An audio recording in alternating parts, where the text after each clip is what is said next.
প্রধানমন্ত্রীর খায়েশ হয়েছে, 10 বছর দেওয়া হয়েছে, ওনার 15 বছর থাকার খায়েশ হয়েছে। তারেক রহমান অলরেডি সরকার চালাইতে ব্যর্থ হয়ে গিয়েছেন। জুলাই সনদ বিএনপিকে বাস্তবায়ন করতে হবে। বিএনপি যতই কথা বলুক না কেন, এটা বাস্তবায়ন করব না, সেই পথ আমরা বিএনপিকে দিব না। যদি যারা আমাদের কোনো খুনিকে ছাড় দেওয়া হয়, তাহলে আমরা ইনশাল্লাহ ক্ষমতায় এসে তাদের বিচার করব। আগাগোড়া যে কথাটা, তারেক রহমান অলরেডি সরকার চালাইতে ব্যর্থ হয়ে গিয়েছেন। আমাদের বর্তমান এই যে রাজনৈতিক সময়টা আছে, এই সময়টাতে আমাদের কয়েকটি লড়াই আছে। 1 নম্বর লড়াই হলো আমরা একটি গণতান্ত্রিক বাংলাদেশ চাই। এই গণতান্ত্রিক বাংলাদেশের যাত্রাটা 24-এর গণ অভ্যুত্থানের পরে আমরা শুরু করেছিলাম, কিন্তু গত নির্বাচনে গণতান্ত্রিক বাংলাদেশের যাত্রাটা ব্যাহত হয়েছে। সেই ব্যাহতর জায়গা থেকে আগামী স্থানীয় যে নির্বাচন, সেই নির্বাচনে আমরা গণতান্ত্রিক জায়গাটা নিশ্চিত করতে চাই। তো নিশ্চিত করার জায়গাটা আমরা হোঁচট খেয়েছি। আপনারা জানেন যে বিএনপির যে নির্বাচনী একটা টিম ছিল বা কমিটি ছিল, সেখানে একজন শামসুল আলম নামে একজন ব্যক্তি ছিলেন। উনি রিটায়ারমেন্টে গিয়েছেন, ওই কমিটিতে বিএনপিতে যোগ দিয়েছেন, কাজ করেছেন। সরকার তাকে অতিরিক্ত সচিব পদে আবার নির্বাচন কমিশনে নিয়োগ দিয়েছে। নির্বাচন কমিশন একটি সাংবিধানিক প্রতিষ্ঠান, এটাতে নিরপেক্ষতা বজায় রাখতে হয়। সরকার যে নগ্নভাবে নিয়োগটা দিয়েছে, এইভাবে নিয়োগ হলো হাসিনার আমলও হয় নাই।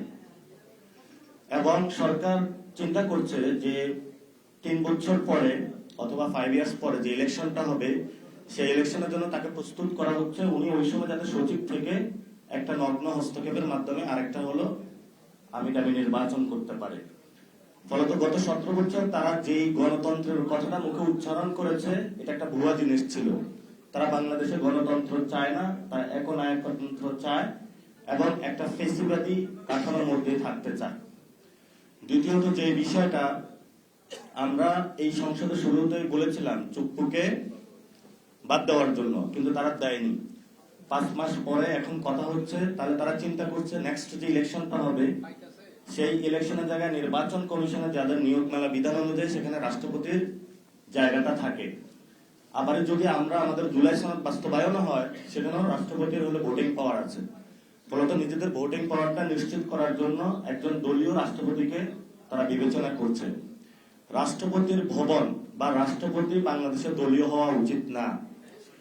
এবং যদি সরকার এইভাবে দলীয় রাষ্ট্রপতি নিয়োগ দিতে থাকে, যেভাবে হলো শেখ হাসিনার ছাত্রলীগের একটা ছোট্ট ক্যাডারকে ধরে নিয়েছিল, বিএনপিও একই পথে যাচ্ছে, তাহলে যে রাষ্ট্রপতির যে পদটা, হেড অফ দ্য স্টেট, এটা কলঙ্কিত করা হচ্ছে। যদি এই কলঙ্কজনক অধ্যায় চলতে থাকে, আমরা একটা সময় দাবি তুলব যে রাষ্ট্রপতি হলো ডিরেক্ট ভোটিং এর মাধ্যমে হতে হবে। রাষ্ট্রপতি কোনো দলীয় ব্যক্তি হইতে পারবে না, রাষ্ট্রপতি কোনো গরিব পরিবারের হইতে পারবে না। আপনার সংবিধান যে সিস্টেম, সেটা অনুযায়ী রাষ্ট্রপতি নিয়োগটা পার্লামেন্টে যারা আছেন তারা নিয়োগ করবেন, কিন্তু রাষ্ট্রপতি হলো প্রধানমন্ত্রীর পরামর্শ নিয়ে চলবেন। এখন আমরা 2টা বক্তব্য পেয়েছি। রাষ্ট্রপতির নিয়োগের ভার কে হবেন, স্থায়ী কমিটির একটা মিটিং বসলো, সেখানে আবার একজনের কাছে ন্যস্ত করা হলো। তাহলে পুরা বাংলাদেশের মধ্যে 18 কোটি মানুষের মধ্যে একজনের দায়িত্ব হলো রাষ্ট্রপতি হলো নিয়োগ দেওয়া। তাহলে পুরো যারা রাজনৈতিক ব্যক্তিবর্গ, পার্লামেন্ট, পুরা মানুষ, তাহলে তাদের কি প্রয়োজন? ফলত এটা আনডেমোক্রেটিক, এটা গণতান্ত্রিক কোনো প্রক্রিয়া না, এটাকে আমরা ধিক্কার জানাচ্ছি। দ্বিতীয়ত যে বিষয়টা আমাদের এখনো লড়াই, সেটা হলো সংস্কার। জুলাই সনদ বিএনপিকে বাস্তবায়ন করতে হবে। বিএনপি যতই কথা বলুক না কেন, এটা বাস্তবায়ন করব না, সেই পথ আমরা বিএনপিকে দিব না। তারা সংশোধন কমিটি বানিয়েছে, বিরোধী দলকে ধন্যবাদ যে তারা সেটাতে অংশগ্রহণ করে না। এটা ঐতিহাসিক একটা রাজনৈতিক সিদ্ধান্ত নিয়েছে। এবং যেহেতু এটা সংসদে হয় নাই, তারা সংশোধনী কমিটি বানিয়েছে, ফলত আমাদের এই লড়াইটা এখন রাজপথে চলে এসেছে। রাজপথে ইনশাল্লাহ আমরা সংসদের সামনে উপস্থিত হব। যেদিন উপস্থিত হব, ওই দিনে বাংলাদেশে ইনশাল্লাহ জুলাই সনদ বাস্তবায়ন করে ছাড়বো ইনশাআল্লাহ। জুলাই সনদ কেন বাস্তবায়ন করতে হবে? প্রধানমন্ত্রীর খায়েশ হয়েছে, 10 বছর দেওয়া হয়েছে, ওনার 15 বছর থাকার খায়েশ হয়েছে। এই নির্বাচন প্রক্রিয়া, সেটা উনি স্বচ্ছ প্রক্রিয়া বিশ্বাস করেন না। আমরা বলেছিলাম যে গত 17 বছরে শুধু বিএনপি অথবা জামাতের নেতাকর্মী হওয়ার কারণে কেউ বিচারালয়ে গিয়ে বিচার পায়নি। আমরা এটা আর নতুন করে দেখতে চাই না। সেজন্য আমরা বলেছিলাম আলাদা সেক্রেটারিয়েট কমিটি করতে হবে, সেক্রেটারিয়েট বিল্ডিং থাকতে হবে বিচারালয়ে। সেটা করাও হয়েছিল, কিন্তু বিএনপি সরকার এসে বাতিল করেছে। প্রত্যেকটা জায়গায় আমরা আনডেমোক্রেটিক সিস্টেম দেখতে পাচ্ছি, অগণতান্ত্রিক শাসন ব্যবস্থার দিকে যাচ্ছে। ফলত এই সরকারকে জুলাই সনদ বাস্তবায়ন করতে বাধ্য করতে হবে। কারণ তারেক রহমান যিনি বলেছেন যে জনগণের ভোটে উনি নির্বাচিত হয়ে প্রধানমন্ত্রী হয়েছেন, এই ভোট একটা ভোট ছিল না, দুইটা ভোটে হয়েছেন। ফলত একটা ভোট মানবেন আরেকটা মানবেন না, এই সুবিধা আপনাকে অত দেওয়া হবে না। যেটা সত্যি বাংলাদেশের মানুষ ভোট দিয়েছে, আপনাকে ওটা মানতে হবে। যদি না মানেন তাহলে যেই গদি জনগণের, সেই জনগণের গদি জনগণ ফেরত নিয়ে নিবে। অনেকেই সরকারি অফিসে বসেছে, মন্ত্রী, এমপি, প্রধানমন্ত্রী গদিতে বসেই মনে সরা শুরু করছে এটা আমার গদি। এই গদিতে অনেক লোক গিয়েছে এসেছে, গদিটা হলো ক্ষণস্থায়ী। এই গদি বাংলাদেশের জনগণের। ফলত বাংলাদেশের জনগণের গদিতে যারা বসবে বাংলাদেশের জনগণের পক্ষেই থাকতে হবে। তৃতীয়ত যে বিষয়টা আমাদের সবচেয়ে বড় লড়াই, সেটা হলো আমাদের ভাইদের বিচার। আমি প্রায় এই যে গ্রামে গঞ্জে গিয়েছিলাম, গত 20 থেকে 20 দিন গ্রামে গঞ্জে ঘুরেছি, অনেক জায়গায় গিয়েছি, মানুষের সাথে কথা বলেছি, ডিরেক্টলি প্রায় 2 থেকে 2.5 লক্ষ লোকের সাথে হলো পথসভা করেছি। বিভিন্ন জায়গায় হলো আওয়ামী লীগের লোক ঘোরাফেরা করতেছে। তাদেরকে জিজ্ঞেস করলাম তারা কিভাবে বের হয়েছে, বললো যদি কেউ ছাত্রদের খুন করে তার মার্কেট ভ্যালু বাইরে যায়। ওসি এবং ওইখানের স্থানীয় নেতারা বসে 5 লক্ষ টাকা দিলে মুক্তি পাওয়া যায়।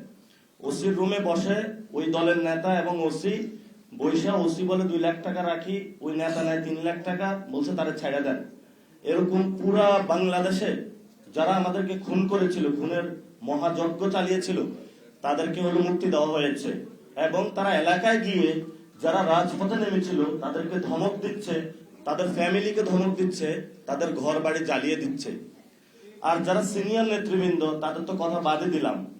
আপনি দেখেন সাবের হোসেন চৌধুরী এখনো বাহিরে কেন, কারা মুক্তি দিয়েছে? আমরা ওই সময় আমরা এখনো চুপ করে আছি। বিএনপিতে যারা এখন বড় বড় মন্ত্রী, তারা ওই সময় আওয়ামী লীগের অনেক বড় বড় মন্ত্রীর জন্য হলো লবিং করেছিলেন আমাদের কাছে।